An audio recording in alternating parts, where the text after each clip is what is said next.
لاہور کے علاقے جوہر ٹاؤن میں شیر نے شہریوں پر حملہ کر دیا ہے۔ شیر کے حملے سے 2 بچوں سمیت 3 افراد زخمی ہو گئے ہیں، اسپتال منتقل کر دیا گیا۔ واقعے کی سی سی ٹی وی فوٹیج بھی منظر عام پر آ گئی ہے۔ پولیس کے مطابق زخمیوں میں شامل 2 بچوں کی حالت تشویشناک بتائی جا رہی ہے، جبکہ وائلڈ لائف ٹیم کی جانب سے پالتو شیر کو قابو کر لیا گیا۔ ڈی آئی جی آپریشنز کا ذمہ داران کے خلاف سخت قانونی کارروائی کا حکم بھی سامنے آ گیا۔ اپڈیٹ کر رہے ہیں کہ لاہور کے علاقے جوہر ٹاؤن میں شیر نے شہریوں پر حملہ کر دیا۔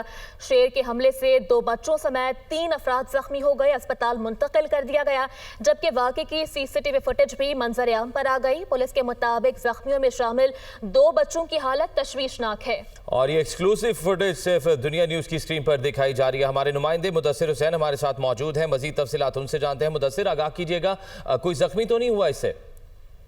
جی بالکل، انتہائی افسوسناک واقعہ پیش آیا ہے۔ جوہر ٹاؤن کے علاقے میں فارم ہاؤس نما گھر ہے، وہاں پر جو ہے وہ شیر نے گھر سے نکل کر جو ہے وہ 2 بچوں اور ایک خاتون پر جو ہے وہ خوفناک حملہ کیا ہے، جس کے نتیجے میں 2 بچے، معصوم بچے جو ہیں وہ اذہان اور جو زوہا ہے وہ گلی میں کھیل رہے تھے، اس پر حملہ کیا، جس کے نتیجے میں وہ زخمی ہوئے ہیں۔ خاتون بھی جو ہے وہ زخمی ہوئی ہے اور اس کے بعد جو ہے 3 افراد کو، زخمیوں کو طبی امداد کے لیے جناح اسپتال منتقل کیا گیا ہے، جہاں جو ہے وہ ان کا علاج جو ہے وہ جاری ہے۔ سامنے آنے والی فوٹیج میں دیکھا جا سکتا ہے کہ جو کہ دنیا نیوز کی سکرین پر چل رہی ہے کہ کس طرح جو ہے وہ ایک شیر جو کہ دوار پھلانگ کر جو ہے وہ گھر سے باہر نکلتا ہے اور پھل جبتے ہی جو ہے وہ ایک خاتون پر جو ہے وہ پہلے جو ہے وہ جبتا ہے، اس کے بعد 2 معصوم بچوں پر جو ہے وہ جبتا ہے، اور اس کے بعد فوٹیج میں دیکھا جا سکتا ہے کس طرح جو گلی میں کھڑے ہوئے جو دیگر شہری ہیں وہ کس طرح اپنی جانیں بچانے کے لیے ادھر ادھر بھاگتے ہیں تاکہ اس خونخوار جنگلی درندے سے جو ہے وہ بچ سکیں، اور اس کے بعد جو ہے وہ جنگلی درندے کو بعض جو ہے وہ پکڑا جاتا ہے، اور اس حوالے سے 2 معصوم بچے جن کی جو ہے وہ حالت، جس میں ایک کی جو حالت ہے وہ تشویشناک بتائی جا رہی ہے، ایک کی حالت خطرے سے باہر بتائی جا رہی ہے۔ ایک خاتون جو کہ اس واقعے میں زخمی ہوئی ہے، اس کو بھی دیکھا جا سکتا ہے کس طریقے سے جب وہ شیر کے حملے سے زخمی ہوتے ہیں کس طریقے سے وہ خوف کے مارے وہ گلی میں بھاگتی ہے تاکہ اس جنگلی درندے سے جو ہے وہ بچ سکے۔ اس واقعے کے بعد جو ہے وہ پولیس بھی حرکت میں آئی، وائلڈ لائف کی ٹیمیں بھی حرکت میں آئی، اور جو مالک کی آپ دیدہ دلیری دیکھیں کہ اس نے جو ہے وہ محلے داروں کو، گلی بچوں کو پوچھنے کی بجائے، ہاسپٹل جانے کی بجائے وہ اپنے شیر کو باہر لے کر جو ہے وہ بھاگا، اپنے گھر کو تالا لگایا، اور اس کے بعد جو ہے تاکہ وہ اپنے شیر کو اور اپنے آپ کو بچا سکے، اور اس کے بعد جو ہے وائلڈ لائف کی ٹیمیں موقع پر پہنچی۔ انہوں نے جب پتہ کیا، محلے داروں سے اس کا ایڈریس لیا، اس کے بعد جو ہے وہ مالک کو بھی گرفتار کر لیا گیا ہے۔ اب جو ہے وہ شیر کو بھی جو ہے وہ وائلڈ لائف کی ٹیمیں نے اپنی تحویل میں لے لیا گیا، تحویل میں لے لیا ہے شیر کو وائلڈ لائف کی ٹیموں نے۔ مدثر حسین تفصیلاً آگاہ کر رہے تھے، آپ کا بہت شکریہ۔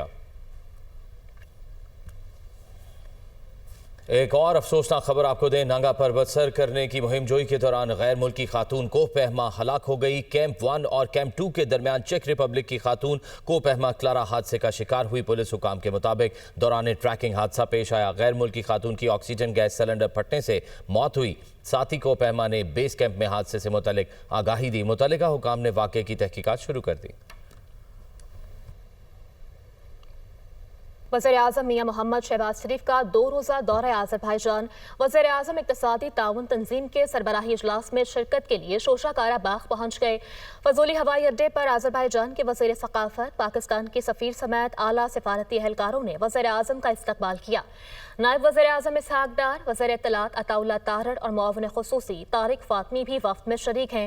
وزیر اعظم ECO سربراہی اجلاس سے خطاب بھی کریں گے، جبکہ علاقائی عالمی چیلنجز پر پاکستان کا موقف پیش کریں گے۔ وزیر اعظم سربراہی اجلاس میں شریک عالمی رہنماؤں سے اہم ملاقاتیں بھی کریں گے۔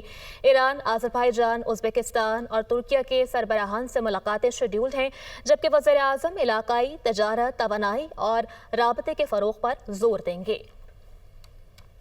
وفاقی وزیر داخلہ محسن نقوی نے وزیر مملکت داخلہ طلال چودھری کے ساتھ محرم الحرام کے حوالے سے تمام مکاتب فکر کے علماء کرام سے گفتگو میں کہا کہ فیلڈ مارشل کو جنگ میں کسی قسم کی پریشانی نہیں تھی، بھارت نے 4 گنا زیادہ نقصان بھگتا۔ مزید کیا کہا، آپ کو سنواتے ہیں۔ آرمی چیف اس وقت بالکل سالڈ کھڑے ہوئے تھے اور بالکل کلیئرٹی کے ساتھ تھے کہ انہوں نے ہمارے پہ حملہ کیا تو یہ اس سے 4 گنا زیادہ بھگتیں گے، اور انہوں نے بھگتا تھا۔ ہم نہیں چاہتے تھے کہ انڈیا کی کسی بھی سول آبادی کو اٹیک کریں یا ان کا کوئی ایک سویلین بھی اس میں مارا جائے۔ ہم نے میزائل فائر کیے جب ان کی طرف، وہی میزائل جا کے ان کا جو سب سے بڑا آئل کا ڈیپو تھا اس میں جا کے لگ گیا اور وہ پوری آبادی بچ گئی. اور وہاں پہ آپ نے دیکھا ہوگا ویڈیوز میں جو سب سے بڑی وہ آگ والی ویڈیو ہے وہ اس کی ہے. ایران کے ساتھ سیز فائر نظر آیا ہے اور ایران کو ایک کامیابی نظر آئی ہے.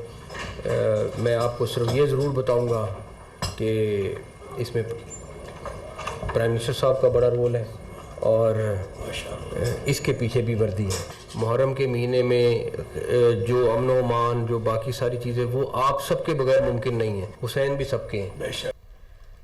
اور اسپیکر پنجاب اسمبلی کا ایوان میں اپوزیشن اراکین کے غیر پارلیمانی رویے کے خلاف ایکشن سامنے آیا. الیکشن کمیشن میں 26 اراکین کی نااہلی کا ریفرنس دائر کر دیا گیا. اسلام آباد سے یہ رپورٹ.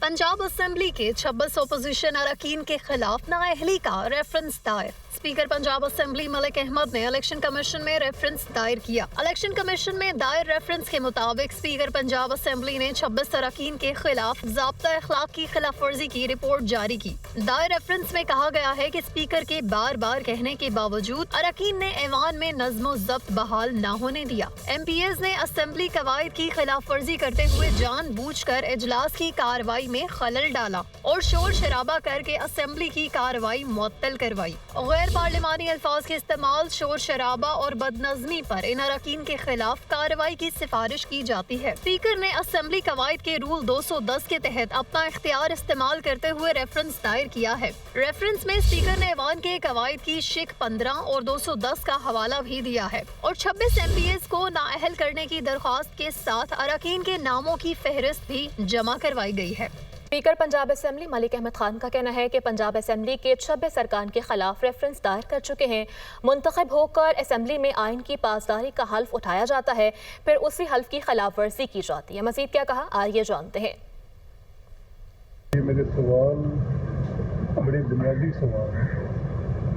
نمبر 1 میں یہ پوچھنا چاہتا ہوں کہ جو آئین کی جو شیئر وائلیشن ہے وہ وائلیشن ایک حلف کی پاسداری کرنے کا قسم اٹھانا ہوتا ہے اور پھر اس کو خود بریچ کرنا یہ کس زمرے میں آتا ہے. یہ سوال میں نے الیکشن کمیشن کے آگے رکھا اور پوچھا ہے. I need an answer to this. This is constitution. یہ آئین ہے اور آپ حلف اٹھاتے ہیں اسمبلی میں پہلے دن جاتے ہیں اور جا کر آپ حلف اٹھاتے ہیں کہ میں آئین پاکستان کو وفادار ہوں. تو آئین پاکستان سے وفاداری میں اس کی پاسداری کروں گا. میں اس کی آئین کے ساتھ میں اپنے خود رشتہ جس کو قائم رکھنے کا حلف اٹھاتے ہیں. تو اسی آئین کے آرٹیکل 69 میں یہ لکھا ہے کہ یہ جو اسمبلیز ہیں یہ اپنے رولز خود بنائیں گے. وزیر اعظم کا کہنا ہے کہ معیشت میں شفافیت لانے کے لیے ڈیجیٹل ٹرانزیکشن سسٹم ناگزیر ہے. ادائیگیوں کو آسان بنانے کے لیے ڈیجیٹل سسٹم کے بارے آگاہی بڑھانا وقت کی اہم ضرورت ہے. رپورٹ دیکھیے.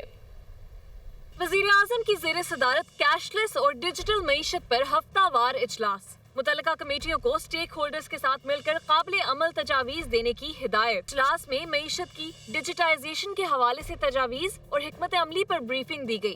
بتایا گیا اسٹیٹ بینک تاجروں کے لیے ڈیجیٹل ادائیگیوں کے طریقہ کار کو آسان بنانے کی حکمت عملی ترتیب دے رہا ہے. ڈیجیٹل ادائیگیوں میں چھوٹے کاروبار کی حوصلہ افزائی اور شمولیت کے لیے آسان پیکج متعارف کرایا جائے گا. موبائل فون ایپلیکیشنز استعمال کرنے والوں کی تعداد 9 کروڑ 50 لاکھ سے 12 کروڑ تک لے جانے کا ہدف ہے.